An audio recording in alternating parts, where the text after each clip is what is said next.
여러분 안녕하십니까. 경제현장 오늘 시작합니다. 문재인 정부 마지막 국정감사에 막이 올랐습니다. 유력 대권 주자들이 대장동 개발 특혜 의혹과 검찰 고발 사주 의혹이 얽혀 있어서 사실상의 대선 전초전을 방불케 합니다. 카카오와 네이버 등 플랫폼 기업 경영진의 증인 출석과 규제 움직임도 이번 국감의 관전 포인트죠. 가뜩이나 물가 인상이 어려운 기업과 소상공인들은 민노총 파업으로 몸살을 앓고 있습니다. 불법 파업에 따른 피해와 시급한 조치까지 토론해보겠습니다. 유튜브 실시간 댓글로 의견 주시면 토론에 반영하겠습니다. 경제현장 오늘입니다.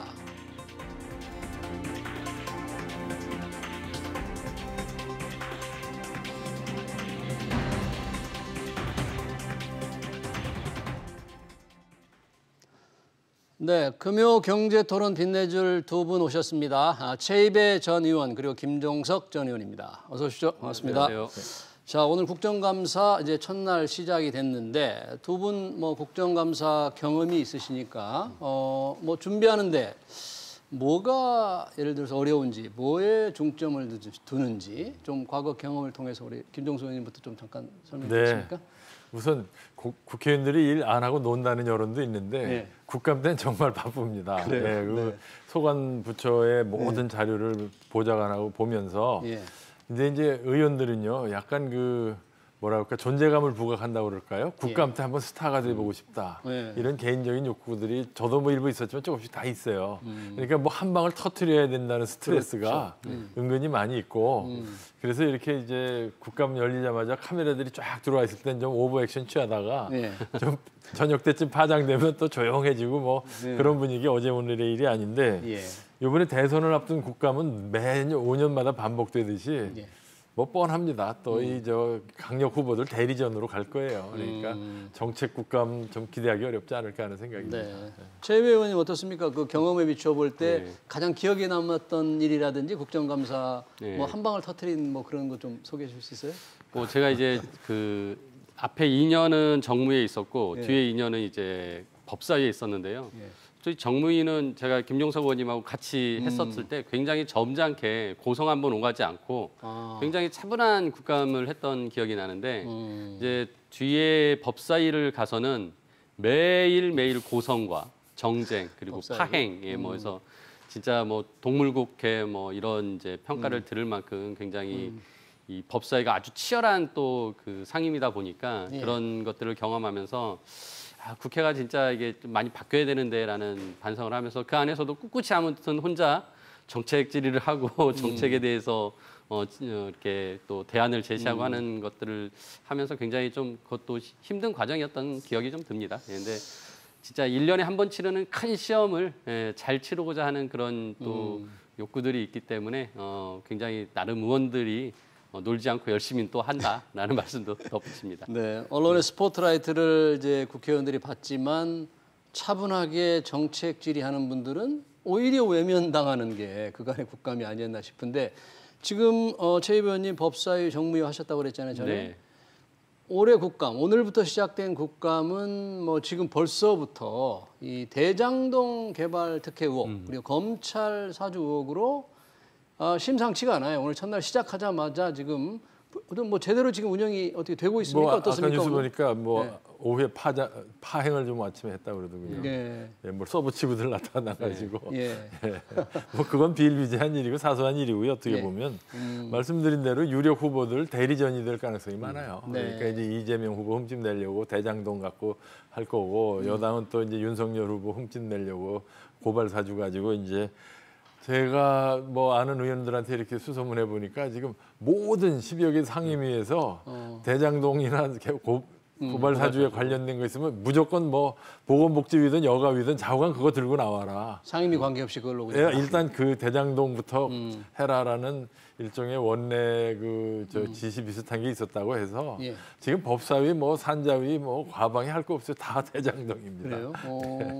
그러면 상임위별로 다 한다고는 하지만 특별하게 가장 격돌할 곳, 가장 쟁점이 많을 붙일 곳은 어디인가요? 그러면? 아무래도 이제 대장동 관련된 부분은 이제 국토위가 이제 가장 좀 첨예할 거고 또 행안위가 이재명 지금 지사가 직접 그 행안위 이제 출석을 해서 경기도 그 도정에 대한 감사를 받아야 되기 때문에 뭐 굉장히 그 행안위에서는 본인을 앉혀놓고 이제 또 격돌을 할 것 같습니다. 예. 뭐 고발사주 문제는 당연히 또 검찰 문제이기 때문에 이제 법사위에서 굉장히 이제 격돌할 것 같은데요. 그래서 지금 예상되기는 이제 국토위 행안위, 그다음에 이제 그 법사위가 법사위. 가장 뭐 심할 것 같은데, 네. 뭐 김종석 의원님 말씀대로 지금 뭐 관련된 모든 사안들이 있으면 조금이라도 그 해당 상임위에서는 문제 제기할 거기 때문에 그 은행과 뭐 금융권이 관련됐으니까 정무위에서도 얘기를 할 것이고요. 뭐 등등해서 거의 모든 상임위가 좀 시끄럽지 않을까 싶습니다. 지금 야당은 뭐 관련된 증인들을 많이 채택하고자 하는데 여당에서 대장동 개발 관련 증인들 지금 합의 안 해주고 안 있는 하죠. 거죠? 이 국감 때 가장 이제 서막이 증인 채택인데요. 예. 뭐 저도 그랬고 뭐 어느 의원들이나 일단 자기 존재감을 과시하기 제일 좋은 일종의 갑질인데요. 예. 일단 한 10여 명 신청을 해놓으면 이제 그 밖으로 얘기가 나면 이제 해당자들은 예. 직간접적으로 부탁이 오고 로비하는 거죠. 로비죠. 빼달라고. 그러니까 예. 그게 좋은 관행은 아닌데요. 저는 그 현직에 있을 때도 임기 중에도 그 국감 때 증인 신청하는 거 굉장히 불편했어요. 왜냐하면 국정감사 아닙니까? 예. 그러니까 국정을 감사하자는 자리인데 이게 기업인들 불러다가 망신 주고 어떤 때는 기업 경영에 간섭하고 뭐 밀린 돈 빨리 갚으라고 그러고 무슨 해결사처럼 말이죠. 그래서 저는 그게 굉장히 불편했어요. 우리가 국정을 감사하기 위해서 국정을 따져보기 위해서 필요하면 민간인을 불러다가 증언을 듣는 이런 개념인데 국정하고 무관하게 그냥 뭐 국민 여론에 그 지탄을 받는 기업인들 불러다 망신 주고 뭐 협력업체 안전사고 났다고 그래서 그룹 회장을 불러야 된다고 하고 예. 뭐 여러 가지로 좀 무리한 증인 문제로 공감인데 결국엔 또 다 서로 줄여가지고 여야 합상 간에 예. 결국에는 무슨 뭐 그 호랑이 그리려다 고양이 그렸다는 얘기도 나오고 뭐 그랬습니다. 뭐 지금 기업인들 국감 증인 얘기가 나왔으니까 기왕에 지금 이번 대장동 개발 특혜 의혹이 가장 큰 이슈가 될 테고 뭐 아주 난리가 이제 나지 않겠습니까? 네. 그 이슈 아니라면 지금 플랫폼 기업들의 이 규제 문제가 이번 국감에서 상당히 쟁점이 될 거라면서요. 그렇죠. 어떤 예. 논의가 좀 이루어질 것 같습니까? 그러니까 이제 말씀대로 뭐 이제 국정감사니까 국정에 대한 논의도 하겠지만은 결국은 이제 국회의원들이라는 것이 국민을 대표하는 기관으로서 국민들의 좀 뭐 가려운 곳, 또 불편한 곳을 아무튼 또 해결해줘야 되는 역할을 하다 보니까 뭐 기업들의 어떤 갑질 문제, 민생 문제들에 대해서 당연히 이제 목소리를 낼 수밖에 없는 거고요. 예. 그래서 지금 말씀대로 최근에 가장 이슈가 된 게 이제 플랫폼 기업들의 갑질 문제. 너무 이제 지나친 시장 지배력이나 뭐 독점력을 활용해서 뭐 소비자들에게도 어떻게 보면은 그 가격을 올리면서 피해를 줄 수도 있고 또 입점 업체들에 대해서도 이제 그 가격을 또 뭐 조정하면서 입점 업체들한테도 피해 줄 수 있고 또 그 안에서 일하는 노동자들 특히나 뭐 우리가 택배기사 노동자들에 대한 여러 가지 산재들이 굉장히 많이 발생했었기 때문에 그런 문제들이 다 지금 여기저기 기업들마다 플랫폼 기업들마다 좀 걸려 있습니다. 그래서 뭐 이 기업인들의 이제 대표들, 기업의 대표들을 지금 불러서 아무래도 이제 증인 채택을 이제 많이 한 것 같고요. 예. 뭐 이게 각 상임위마다 이제 이런 부분들의 증인 채택이 되면 이제 이게 또 나름 또 스포트라이트를 받기 때문에 뭐 굉장히 또 이 부분에 대해서는 관심 있는 의원님들은 뭐 집중적인 또 얘기들을 진행하지 않을까 싶네요. 지금 뭐 플랫폼 기업 하면 최근에 가장 문제가 됐던 게 카카오 아닙니까? 네이버 함께 그렇죠. 특히 카카오에 지금 이목이 집중되고 있는데 창업자인 김범수 카카오의 의장은 당연히 이제 증인으로 채택돼 있고 한성숙 네이버 대표도 증인으로 채택돼 있는데 이 플랫폼 기업이 문제가 되니까 카카오가 뭐 상생 방안도 발표하고 그랬지 않습니까? 그럼에도 불구하고 이번 국회에서는 과연 제대로 상생안을 실천할 수 있을지 또 어떤 유형의 규제가 나올지 좀 예상을 해볼 수 있을까? 아니면 어떤 내용이 오고 갈까요? 그렇죠. 카카오가 그 플랫폼 기업의 이제 일종의 선두로 굉장히 혁신적으로 뭐 다 분야로 이제 어떻게 보면 문어발식 확장을 했죠. 문어발식 확장을 하는 가운데서 골목 상권 침탈이라든지 부당 지배력지유 남용이라든지 문제가 발생을 했죠. 근데 재밌는 게 이제 뭐 네카쿠라고 해서 네이버 카카오 쿠팡인데 이 그 플랫폼 기업들에 대한 관할권을 놓고 행정부는 물론이고 국회 내에서도 지금 어. 예, 과방위가 우리 영역이다. 아, 플랫폼이니까. 과학기술방송 그렇죠. 정보통신위하고 예, 그렇죠. 그다음에 산자위가 또 이거는 골목상권 소상공인 문제가 있어서 우리가 봐야 된다. 정무위는 안 그래요? 정무인 당연히 들어가고요. 공정위도 공정거래위원회 공정- 때문에. 예. 그런데 재밌는 거는 요 각 상임위에 소관 의원님들이 또 각각 플랫폼 기업 규제하는 법안들을 다수 내놨어요. 그게 지금 우선 법을 만들면은 항상 행정부 내에서 어느 주관 부서를 정하게 돼 있는데 예. 지금 이게 자칫하면 과잉 규제로 가지 않을까. 과잉 규제로? 유통산업 규제한다고 그래가지고 그냥 그 실효성도 검증되지 않은 규제가 쏟아져서 이렇게 골목상권에 도움도 안 되면서 소비자만 불편한 무슨 의무 휴무제를 한다든지 이런 식의 그래서 이 플랫폼 사업자들이 분명히 지금 최 의원님 지적한 대로 지배력 남용이라든가 갑질한 건 사실인데 예. 우리가 여기서 굉장히 구분해야 될 게 이게 혁신에 의한 신상품이냐 아니면 단지 시장 지분이 크다는 이유만으로 갑질한 거냐. 이게 사실 미국도 지금 고민 중이에요. 구글세도 아직 미국도 고민 중인데 예. 우리가 세계 최초로 했다고 자랑할 것만은 아닌 게 이게 고민이 깊은 대목이다. 이런 점을 우선 말씀드리겠습니다. 예, 예.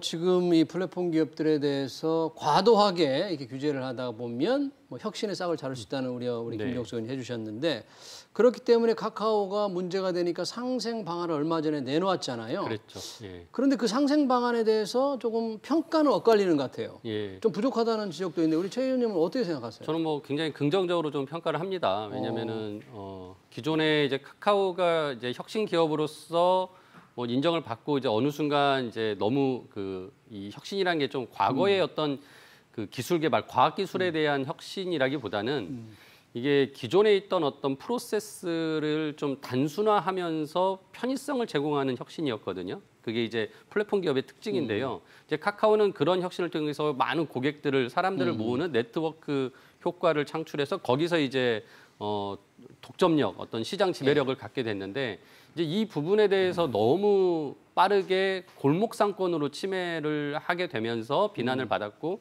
뭐 일단 그 부분에 대해서는 사업을 철수하겠다라고 얘기를 했고 그다음에 지금 또 그 이해충돌 그러니까 서로 이제 이해관계가 맞부딪히는 뭐 택시업계나 이런 데들은 대화를 통해서 문제를 해결하기 위한 노력을 하겠다라는 자세를 보이더라고요. 그래서 굉장히 저는 이 부분에 대해서 긍정적인 평가를 하고요. 특히나 이 부분을 김범수 의장이 직접 나서서 또 얘기를 했단 말이죠. 그래서 이렇게 이제 최고 의사결정권자가 직접 이렇게 메시지 낸 것 자체도 굉장히 바람직하다라고 생각을 합니다. 그래서 네.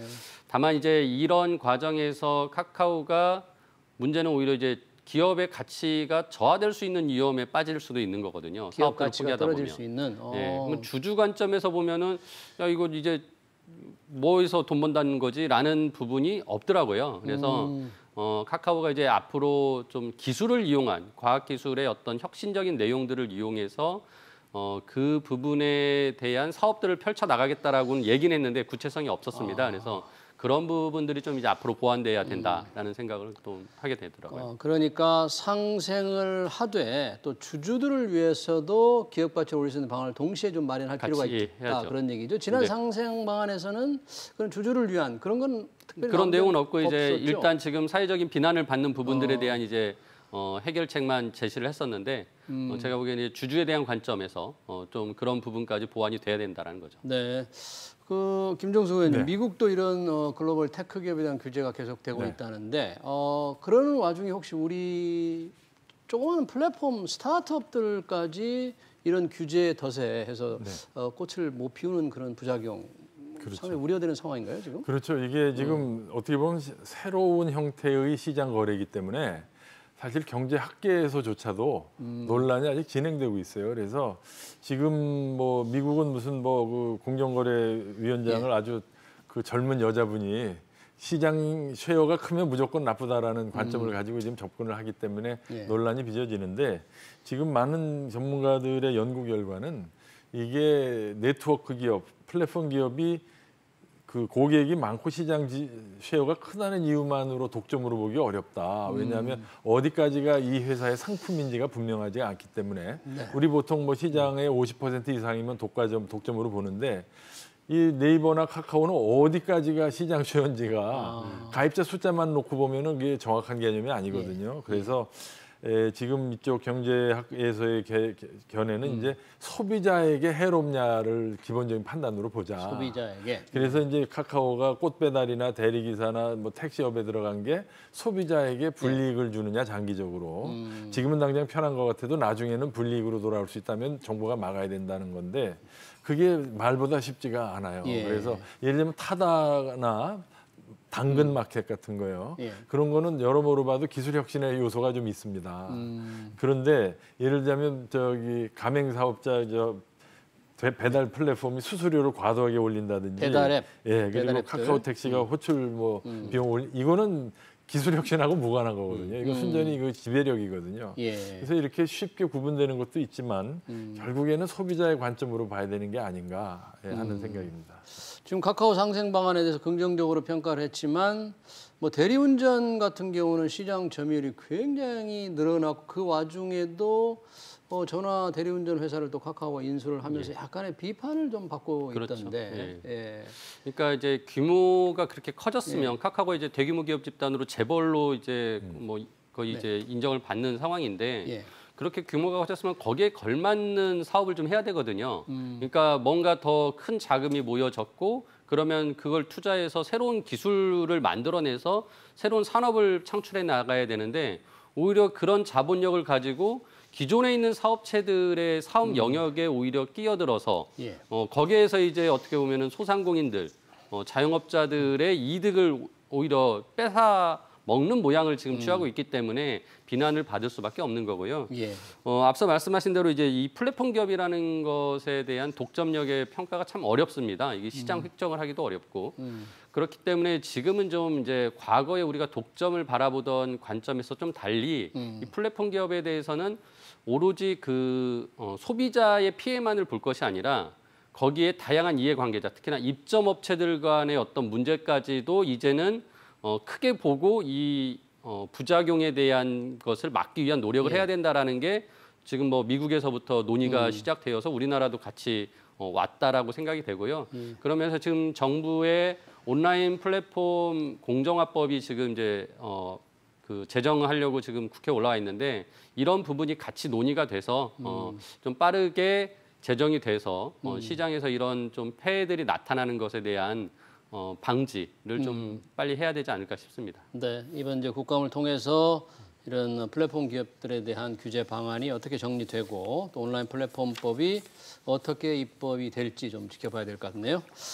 저희 금요경제 토론 두 번째 주제 물가 상승입니다. 오늘부터 전기 요금이 오르고 우유값이 오르고 뭐 그런데 줄줄이 지금 뭐 탄산음료 계속 오른다면서요? 물가 인상 요인이 그렇게 많이 있습니까 지금? 그렇죠. 그 체감 지수도 그렇고요. 예. 근데 제가 여기서 지적하고 싶은 게 물가 관리하고 예. 물가 지수 관리는 다른 건데 물가 관리와 물가 예, 지수 관리. 물가는 물가대로 움직이는데 예. 정부는 이제 그 물가 지수라는 소비자 물가 지수고 패키지만 주로 관심을 가지기 때문에 예. 관료들은 이 물가지수 관리를 물가 관리라고 생각하는 것 같아요. 그러니까 정부가 통제할 수 있는 공공요금이나 규제 가격이나 독과점 가격을 찍어 누르면 물가가 안정된다고 생각하거든요. 예, 전 그래서는 안 된다고 보고요. 그러니까 정부가 가격을 통제하는 것이 최선이 아니고 예. 가격이 올라가지 않도록 구조적으로 접근해야 되고 예. 특히 원가가 올라가야 되는 공공요금을 올려야 돼요. 지금 뭐 전임 한전 사장 말이 유명하지 않습니까? 예. 두부가 콩값보다 싸다고. 아, 네, 원재료가. 지금 전기가 그렇게 되면 이건 자원의 낭비가 발생하죠. 경제적으로 오히려 전기 생산 안 하는 게 국가적인 이익이라는 역설이 발생하는데 그래서 공공요금이 뭐든지 원가가 올라가면 반영을 하되 그것 때문에 어려움을 겪는 소상공인이나 서민들은 다른 차원에서 보호를 해줘야지 이건 멀쩡하게 전기값이나 공공요금 다 낼 수 있는 사람들까지도 국가 보조금을 받게 하는 효과가 네. 나거든요. 그래서 공공요금 정책은 좀 근본적으로 원가를 반영하되 다만 그 공공서비스를 제공하는 공기업이나 공조직이 방만해요. 얼마나 그 인력 구조도 방만하고 네. 그런 데서 원가 절약을 해서 그 혜택이 국민에게 돌아가도록 하는 게 정도다. 전 그렇게 생각을 합니다. 지금 공공요금에서 전기요금은 이번에 이달부터 지금 오르는데 예. 뭐 평균적으로 4인 가족 평균 한 1,000원, 월 1,000원 정도 지금 예. 오른다는 건데요. 예, 예. 근데 지금 LNG 가격이 워낙 올라갔기 올라가서 때문에. 예. 지금 도시가스 요금을 올려야 되는데 정부가 못 올리게 지금 통제를 해버린 그렇죠. 거죠. 지금 그런 그게- 거 좀 문제가 있습니까? 어떻습니까? 그러니까 그러니까 이제 LNG 업계의 의견을 받아들여서 이제 산자부는 가격 올려야 된다고 하는데 이제 기재부는 물가 관리하는 차원에서 올리지 말라고 해서 지금 예. 부처 간에 또 충돌을 하고 있는 모습인데 예. 전적으로 저는 김종석 의원님 말씀에 동의를 합니다. 이게 원재료가 오르면 당연히 올릴 수밖에 없고요. 그러니까 전기요금도 원재료가 이제 연료비 연동제를 하기 때문에 예. 연료비가 떨어졌을 때 1분기에서는 3원을 내렸었거든요. 어. 근데 2, 3분기에서는 이제 연료비가 올랐으면은 올렸어야 되는데 안 올렸단 말이에요. 그리고 이제 4분기 때 이제 올리게 됐으니까 결국 전년도 수준하고 지금 같아진 건데 예.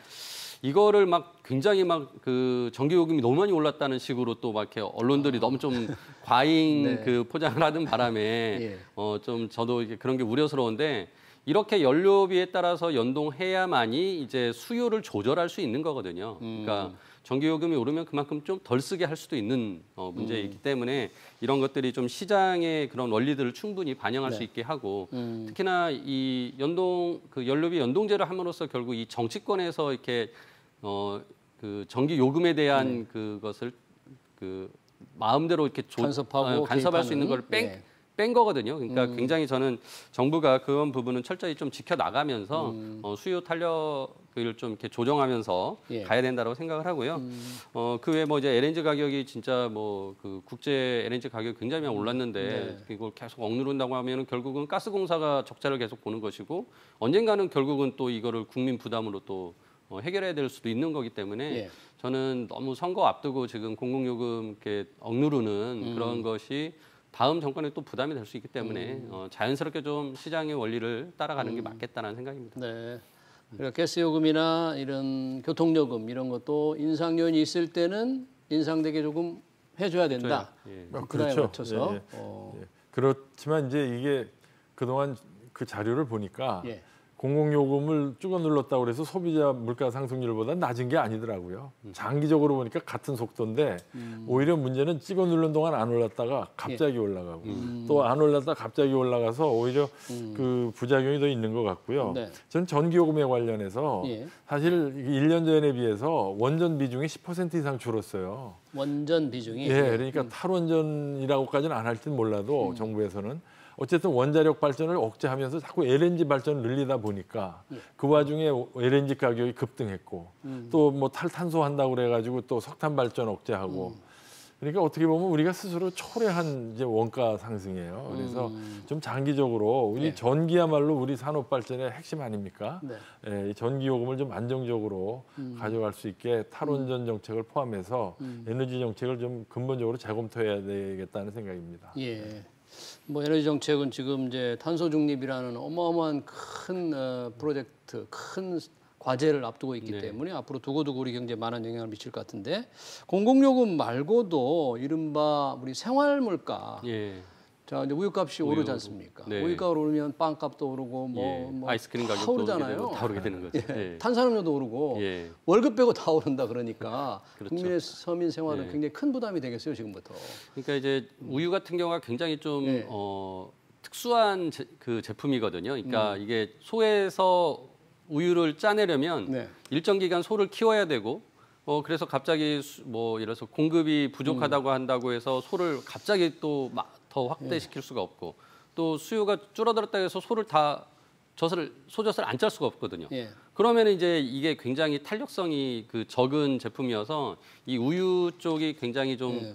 가격 조정하기가 어려운 것 같습니다. 그래서 이제 정부하고 지금 이 부분을 원유업계랑 다시 또 상의 그 논의를 해서 좀 가격에 대한 즉 책정 방안을 예. 새롭게 만든다고 하는데요. 뭐 이런 부분 때문에 지금 어떻게 보면 이제 생활 물가들에 영향을 주고 있는데 정부가 이런 것들을 충분히 좀 예측 가능했을 텐데 그동안 좀 너무 손 놓고 있다가 항상 이렇게 닥쳐서 문제를 풀려고 하다 보니까 예. 국민들한테는 좀 뭐 결국은 이제 어떤 물가 인상 압박이나 이런 예. 것들로 결국 반영되는 것 같습니다.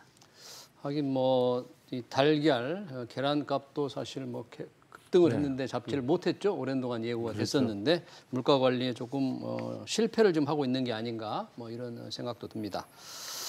자, 이 세 번째 주제는 민노총의 파업입니다. 지금 SPC사나 파리바게트 빵 운송하는 이 공공운수노조 민노총의 공공운수노조 화물연대 파업으로 빵 젤이 속에 들어가는 게 빵 운송이 네. 지금 잘 안 돼서 네. 곳곳에 지금 문제가 생기고 있는데 지금 벌써 한 달 가까이 되는 거죠. 상황이 어떻습니까? 우리가 어떻게 이런 사태를 풀어야 됩니까? 김정석 의원님. 지금.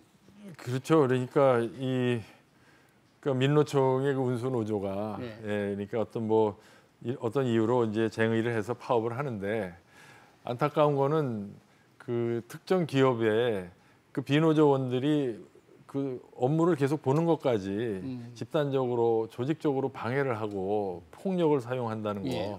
이거는 전 굉장히 좀 잘못된 거고요. 예. 이게 이렇게 된 이유의 근저는 그런 행위가 별다른 징계나 처벌받지 않고 오히려 강력하게 할수록 자기네 뜻이 쉽게 이루어진다는 학습 효과 때문에 지금 이게 뿌리 깊게 확산된 것 같아요. 저는 예. 노조가 됐든 경제단체가 됐든 시민단체가 됐든 불법 폭력 행위로 다른 사람들의 생업에 영향을 주는 행위는 그건 국가가 막아야지 누가 막습니까? 지금 어떻게 SPC 회사가 자구책을 강요할 수가 없잖아요. 이런 네. 폭력적인 상황 하에서는 이게 공권력이 왜 남의 먼 산 보듯이 이렇게 방기하는 게 좀 안타깝고요. 예. 최근에 이런 와중에 또 정부 여당이 지난번 국회에서 노조 관련법 개정을 해서 네. 노사 간의 협상력의 균형을 오히려 노조 쪽에 더 유리하게 기울어진 운동장을 만들어서 역설적으로 쟁의 행위가 노사 갈등이 더 부추기는 효과가 났어요. 노조가 더 큰 힘을 갖게 되니까. 기업들은 이미 노조에 기울어진 운동장이라고 했는데 더 강화시키는 그런 그렇죠. 그 방식이군요. 노동조합법 관계법을 네. 개정 예를 들면 파업 시 대체 근로를 못하게 한다든지 그 뭐 원래 그랬지만요. 예. 사업장 점거를 뭐 못하는 걸 가능하게 했다든지 이렇게 그 예. 협상력의 균형을 깬 것이 오히려 이런 노사 갈등, 특히 민노총의 과격한 쟁의 행위가 가능했던 배경이 아닌가 저는 그 우려하고 있습니다. 사실 지금 SPC 빵 운송 노조는 이 물류 노선의 정차 문제로 운수 회사와 화물 연대 갈등이었는데 이게 이제 SPC 본사와 이게 함께 어떤 해결을 찾고자 하니까 잘 안 되잖아요. 예. 근데 지금 여기만이 아니고 현대제철도 지금 노조원들이 비정규직 노조가 통제센터를 지금 점거하고 있다면서 이것도 좀 해결이 안 되고 있는 거죠. 예, 지금 최근에 이렇게 그 노동 현장에서의 이런 분쟁들의 요소를 그 원인을 보면은 예. 이게 이제 민주노총과 한국노총 간의 또 갈등이 그 반영이 되는 경우들이 있어요. 민노총, 지금 한노총에. 노조가 이제 그 조합원 수가 이제 가장 많은 데가 이제 법적으로 제1노조로 인정을 받고 예를 들어서 뭐 최저임금위원회랄지 이런 데에 이제 더 많은 그 좌석을 배정받게 되는 거거든요. 그러니까 이게 지금 양대 노조가 좀 그 경쟁을 하는 상황에서 서로 좀 갈등을 하고 있고 그런 게 좀 현장에서 지금 부딪히는 양상이 보이면서 예. 지금 이 파리바게트 같은 경우도 그렇게 시작이 된 거거든요. 그래서 예. 좀 노조들 간에 이런 좀 경쟁이 오히려 산업 현장에서 오히려 부작용으로 지금 발생하고 있다라는 좀 부분을 지적하고 싶고요. 그래서 예. 노조가 아무튼 그 자신의 사업장 현장에서 일어나는 부분에 대한 문제에만 좀 집중해서 문제를 같이 좀 해결하는 노력을 해야 된다는 생각을 하고 예. 그 김종석 의원님이 이제 그 노동관계법에 대한 개정에 대해서 말씀했는데 이제 그런 부분들은 우리 이제 그 국제 노동기구인 ILO에서 이제 권고한 사안들을 좀 많이 수용한 그 법 개정이었습니다. 그래서 ILO. 네. 예, 그래서 이제 어떻게 보면 저희가 이제 국제 기준에 좀 따라야 되는 부분들이 있었는데 지금까지 또 재계 반대로 그 법안들이 잘 통과가 안 되다가 이번에 이제 통과가 됐는데요. 뭐 그런 부분들은 이제 항상 뭐 노사 관계상 뭐 힘의 그 균형을 맞추려고 하는 국제적인 그런 이제 노력들에 우리도 좀 발맞춰 가는 부분이 있다라는 것도 좀 말씀을 드립니다. 네. 예. 그런 노사 규정이 ILO 규정을 지키기 위한 그런 개정이었다는 이제 제가 한 말씀 드리면 ILO 규정은 그게 국제 규범은 아니에요. 엄밀히 말하면 ILO가 요구하는 권고하는 거지. 권고사항이죠. 예, 뭐 미국을 비롯한 서유럽 많은 국가들도 그 조항에 다 가입한 건 아니거든요. 네. 그러니까 우리나라의 친노조 정부가 능동적으로 가입했다 이렇게 보시는 게 맞을 것 같습니다. 김정수 의원님, 그 이달 20일에 민노총이 총파업을 예고했는데 예. 어떻게 보십니까? 전국 공장이 마비될 우려가 있지 않을까 그런 걱정도 좀 되는데. 그렇죠. 지금 국민들 삶이 얼마나 힘듭니까? 지금 뭐 생활 물가도 올라가고 코로나 때문에 여러 가지 방역 규제도 있고 이 와중에 그런 단체 행동을 통해 가지고 자신들의 이익을 늘리려고 하는 얘기는 이런 일이 반복되면 결국 국민들의 저항과 분노를 사지 않겠어요. 저는 민노총 지도부가 좀 다시 한번 생각했으면 하는 바람입니다. 네. 네. 이번 또 총파업은 사회 대전환 투쟁이다. 뭔가 이념적인 이슈를 내건 같아서 상당히 좀 논란이 좀 있는 것 같아요. 아무래도 이제 대선을 앞두고 당연히 이제 뭐 노총 입장에서는 사회적 이슈를 좀 제기하려고 하는 것 같은데요. 근데 이제 가장 먼저 앞세운 것은 5인 미만 사업장에 대한 차별을 철폐해달라는 것입니다. 그래서 우리가 기존에 이제 노동법상의 5인 미만 사업장은 여러 가지 그 노동자 보호에 대해서 예외로 두고 있는데 좀 이제 그런 부분들은 없애 나가자라는 요구를 하는 것을 가장 내세우고 있어서 아마 이번에 대선에서도 이런 부분들이 중요한 이슈가 되지 않을까 싶습니다. 네. 민노총 파업까지 그리고 플랫폼 기업의 규제를 핵으로 한 이번 국정감사까지 잘 들었습니다. 지금까지 김종석 전 의원 그리고 최입의 전 의원이었습니다. 두 분 고맙습니다. 고맙습니다. 감사합니다. 네.